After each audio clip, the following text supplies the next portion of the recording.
Hello जी, बहुत बहुत स्वागत है आप सभी का। तो आज हम फिजिकल प्रॉपर्टी के बारे में पढ़ेंगे नॉन मेटल की। तो सबसे पहले स्टेट ऑफ एग्जिस्टेंस। तो जो नॉन मेटल होते हैं, ठीक है, वो तीन स्टेट में पाए जाते हैं ज़्यादातर। मैटर की तीन स्टेट होती हैं, सॉलिड, लिक्विड और गैस। ठीक है, जो मोस्ट ऑफ दीज एग्जिस्ट करती हैं इन गैसेस स्टेट में, जो कि रूम टेम्परेचर के ऊपर होती हैं। ठीक है, यानी कि रूम टेम्परेचर है तो ज़्यादातर जो है वो जो मैटर की स्टेट्स हैं, ठीक है, वो गैसीय स्टेट्स में ही एग्जिस्ट करती है। जैसे एयर जो है एक मिक्सचर होता है गैस का, जैसे कि नाइट्रोजन है, ऑक्सीजन है, कार्बन डाइऑक्साइड है।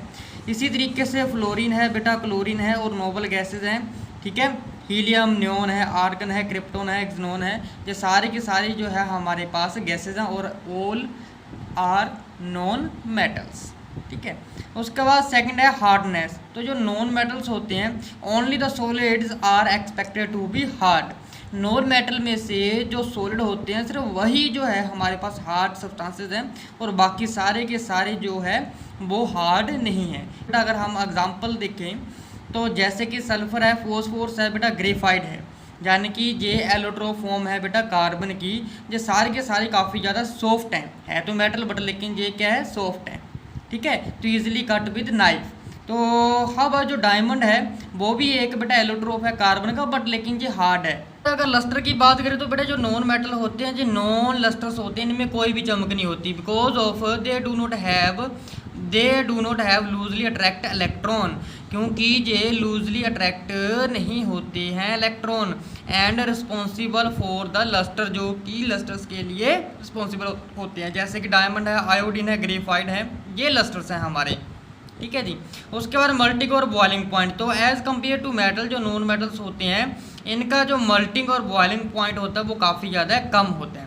ठीक है, तो कुछ ऐसे भी नॉन मेटल्स हैं जो कि रूम टेम्परेचर के ऊपर गैसेज स्टेट के ऊपर रहते हैं, जैसे कि बेटा हाइड्रोजन है, ऑक्सीजन है, नाइट्रोजन है, नियोन है और आर्गन है वेरी लो मल्टिंग और बॉइलिंग पॉइंट। नॉन मेटल है बेटा बोरोन है, सिलिकॉन है, कार्बन है। तो ये एग्जिस्ट करते हैं नंबर ऑफ एलोट्रोपिक फॉर्म में, जो कि सोलिड होते हैं रूम टेम्परेचर के ऊपर और हाई मेल्टिंग पॉइंट भी होता है इनका। उसके बाद बेटा इलेक्ट्रिकल एंड थर्मल कनेक्टिविटी। जो नॉन मेटल्स होते हैं वो पुअर कंडक्टर होते हैं बेटा हीट के भी, और पुअर कंडक्टर होते हैं वो इलेक्ट्रिसिटी के भी। क्यों? क्योंकि जो नॉन अवेलेबिलिटी होती है बेटा इनमें फ्री इलेक्ट्रॉन की, जो कि काफ़ी ज़्यादा इंपॉर्टेंट होता है करंट को कंडक्ट करने के लिए। तो इसमें जो ग्रेफाइड है वो एक केस है, ठीक है, क्योंकि जो ग्रेफाइड होता है वो गुड कंडक्टर होता है इलेक्ट्रिसिटी का, वो कार्बन का ही हालांकि एक एलोट्रोपिक फॉर्म होती है। तो उसके बाद है मेलेबिलिटी और डक्टिलिटी। तो बेटा वी हैव स्टडी दैट जो मेटल होते हैं वो मेलेबल भी होते हैं और डक्टाइल भी होते हैं। जो नॉन मेटल होते हैं वो इनका अपोजिट कैरेक्टर होता है मेटल के। तो they can not be beaten into sheet and drone into wire. तो नॉन मेटल जो है कभी भी वायर्स में ड्रोन नहीं होते और कभी भी बीट करके उन्हें शीट में बदला नहीं जा सकता। तो this is on account of presence of weak attractive force in their atoms. तो ये किसके कारण होता है? क्योंकि जो एटम्स होते हैं वो वीक अट्रैक्टिव फोर्स होती है उनमें नॉन मेटल की, तो जिसके रिजल्ट के कारण जो क्विट ब्रिटल होते हैं, जो काफ़ी ज़्यादा ब्रिटल होते हैं। जैसे कि बेटा सल्फर है, ये एक ब्रिटल सॉलिड है। इफ़ अगर हैमबट से इसे ब्रेक किया जाए ये दो अलग अलग पीसेज में बट जाता है। ठीक है, हाउएवर उसी तरीके however diamond and allotropic form of carbon is a ductile nature since it is quit hard. तो जो डायमंड होता है वो एक एलोट्रोपिक फॉर्म होती है बेटा कार्बन की, ठीक है, जो कि डक्टाइल होता है नेचर में और काफ़ी ज़्यादा हार्ड होता है। तो बेटा यहाँ पर P4 यानी कि फॉस्फोरस मॉलिक्यूल की बेटा यहाँ पर एक स्ट्रक्चर दे रखी है, इसी तरीके से 4 एटम्स में एग्जिस्ट करता है। जो सल्फर है बेटा वो हमेशा 8 मॉलिक्यूल्स में ही एग्जिस्ट करता है, S8 रिंग टाइप स्ट्रक्चर होती है इसकी, ये है। तो इसके बाद आता है बेटा लास्ट में जो है हमारे पास प्रॉपर्टी है डेंसिटी। डेंसिटी क्या है बेटा? तो एज कम्पेयर टू मेटल, जो नॉन मेटल्स होते हैं इनकी डेंसिटी कम होती है। तो this is due to reason that they exist mostly in the molecular form in which number of atoms are linked by covalent bond. तो इसमें बेटा क्या होता है, ये किसके कारण होती हैं इनकी लो डेंसिटी? ये इसके पीछे रीज़न यही है कि इसमें जो ज़्यादातर मॉलिक्यूल्स होते हैं वो एग्जिस्ट करते हैं एक मोलिकुलर फॉर्म में, ठीक है, जिसमें जो नंबर ऑफ एटम्स होते हैं वो एक दूसरे के साथ कोवैलेंट बॉन्ड में ही लिंक हो जाते हैं। जैसे कि बेटा फॉस्फोरस है, ये P4 मॉलिक्यूल में ही एग्जिस्ट करता है सल्फर S8 में, जो आप डायग्राम देख रहे हो फॉस्फोरस P4 की और सल्फर काफ़ी ज़्यादा इंपॉर्टेंट है, स्ट्रक्चर पूछ लेती हैं बेटा इनकी।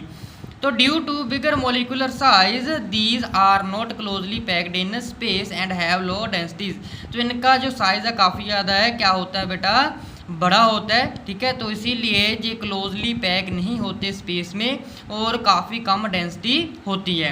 तो अगर एग्जांपल जो फॉस्फोरस और सल्फर है, तो फॉस्फोरस की जो डेंसिटी होती है 1.82 ग्राम सेंटीमीटर क्यूब होती है और सल्फर की जो है 2.110 ग्राम सेंटीमीटर क्यूब होती है, ठीक है। तो इसके बाद बेटा काफ़ी ज़्यादा इंपॉर्टेंट क्वेश्चन है यहाँ पर, मेटल और नॉन मेटल के बीच डिफरेंस है।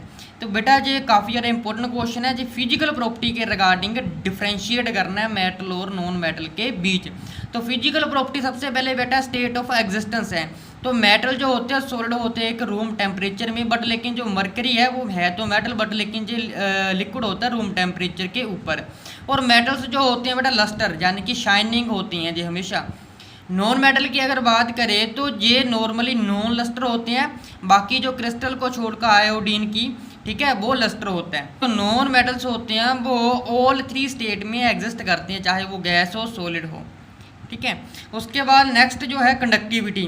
तो मेटल्स होते हैं गुड कंडक्टर होते हैं हीट के इलेक्ट्रिसिटी के भी, नॉन मेटल जो है पुअर कंडक्टर होते हैं बेटा इलेक्ट्रिसिटी और हीट के भी। बट लेकिन ग्रेफाइट एक नॉन मेटल है, बट लेकिन जो गुड कंडक्टर होता है इलेक्ट्रिसिटी का, ये याद रखना। अगर डेंसिटी की बात करें तो मेटल की डेंसिटी काफ़ी ज़्यादा हाई होती है, जैसे कि आयरन है, देखो कितनी ज़्यादा डेंसिटी है 7.89 gram centimetre cube in ours. अगर नॉन मेटल की डेंसिटी की देखिए बेटा लो डेंसिटी होती है, फोस्फोरस इसकी एग्जाम्पल है 1.82 ग्राम सेंटीमीटर क्यूब। उसके बाद अगर हार्डनेस की बात करें तो मेटल जो होते हैं ज़्यादातर हार्ड होते हैं, बट लेकिन अल्कली मेटल को छोड़कर जैसे सोडियम और पोटाशियम है, ठीक है, ये दोनों इजीली कट हो जाते हैं नाइफ के साथ, याद रखना जी। जो क्वेश्चन पूछ लेते हैं कौन से ऐसे मेटल है जो कि इजीली कट हो जाते हैं नाइफ के साथ, तो सोडियम और पोटाशियम दोनों आ सकते हैं। उसके बाद बेटा नॉन मेटल जो होते हैं वो नॉर्मली सॉफ्ट होते हैं, बट लेकिन डायमंड एक नॉन मेटल है जो सबसे हार्ड है, एक्सेप्शनल केस है जी। उसके बाद स्नोरोसिटी की अगर बात करें तो ये मेटल्स होते हैं जो स्नोरस होते हैं, मतलब ये साउंड प्रोड्यूस करते हैं। अगर नॉन मेटल की बात करें जो नॉन स्नोरस होते हैं, कोई भी साउंड प्रोड्यूस नहीं करते। मेलाबिलिटी और डक्टिलिटी की बात करें जो मेटल होते हैं वो मेलाबल भी होते हैं और डक्टाइल भी होते हैं। नॉन मेटल जो है बेटा मेलाबल नहीं होते और ना ही डक्टाइल होते हैं, बट लेकिन ये ब्रिटल होते हैं। मल्टिंग और बॉइलिंग पॉइंट की बात करें तो मेटल जो होता है वो हाई मल्टिंग पॉइंट और बॉइलिंग पॉइंट होता है इनका, नॉन मेटल का जो मल्टिंग और बॉइलिंग पॉइंट होता है वो काफ़ी ज़्यादा कम होता है। एलोट्रोप की अगर बात करें तो मेटल जो है normally do not exist in allotrope form. तो एलोट्रोप फॉर्म में जो ज़्यादातर एग्जिस्ट नहीं करती मेटल, बट लेकिन नॉन मेटल एलोट्रोपिक फॉर्म में एग्जिस्ट करती हैं ज़्यादातर।